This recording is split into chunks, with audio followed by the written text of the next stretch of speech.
Hello. അപ്പം ഞാൻ തൊട്ട് മുന്നത്തെ വീഡിയോയിൽ പറഞ്ഞു ഞാനും വൈശാഖാണ്ണും വിഷ്ണുണ്ണും രോഹിതാണ്ണും ശിവാക്ഷും കൂടിയിട്ട് നമ്മുടെ കാസർഗോഡുള്ള ഗണപതിയുടെ മധുര അമ്പലത്തേക്ക് പോകാമെന്ന് പറഞ്ഞു അല്ലേ. അപ്പോൾ നമ്മൾ അവിടെയൊക്കെ തൊഴുത് ഇപ്പോൾ ദേ അടുത്ത അമ്പലത്തിൽ പോവാണ്, അനന്തപുര ക്ഷേത്രം, ഇത് വിഷ്ണുവിൻ്റെ അമ്പലം.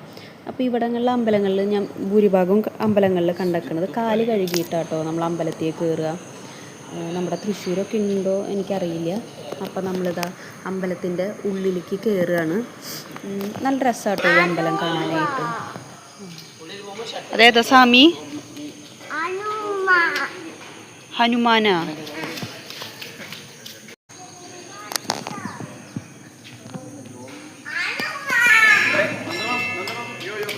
അപ്പോൾ അതേ നമ്മൾ അമ്പലത്തിൻ്റെ ഉള്ളിലൊക്കെ വലം വെച്ച് കഴിഞ്ഞ് പുറത്ത് വലം വയ്ക്കാൻ പോവാം കേട്ടോ.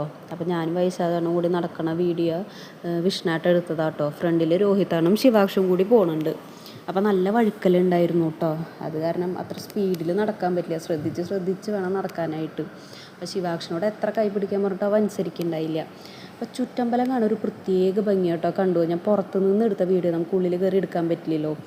അതായത് ചുറ്റും നിറച്ച് അതും നല്ല പച്ച കളറുള്ള വെള്ളം. വീഡിയോയിൽ എത്രത്തോളം അത് എഫക്റ്റ് അറിയുന്നുണ്ടെന്ന് അറിയില്ല, നേരിട്ട് കാണുക തന്നെ വേണം. അപ്പോൾ ഈ അമ്പലത്തിലാണ് നമ്മൾ ന്യൂസിലൊക്കെ കണ്ടിട്ടുണ്ടാവും, മുതലുള്ള അമ്പലം, മുതല മരിച്ചു എന്നൊക്കെ പറഞ്ഞ് ന്യൂസ് കണ്ടായിരുന്നു. ആ അമ്പലമാട്ടോ അത്. അപ്പോൾ ഇപ്പോൾ ഇവിടെ വേറെ മുതലുണ്ട്. അപ്പോൾ നമ്മൾ അമ്പലമൊക്കെ തൊഴുത് പോന്നു. അപ്പോൾ ഓക്കെ, ബായ്.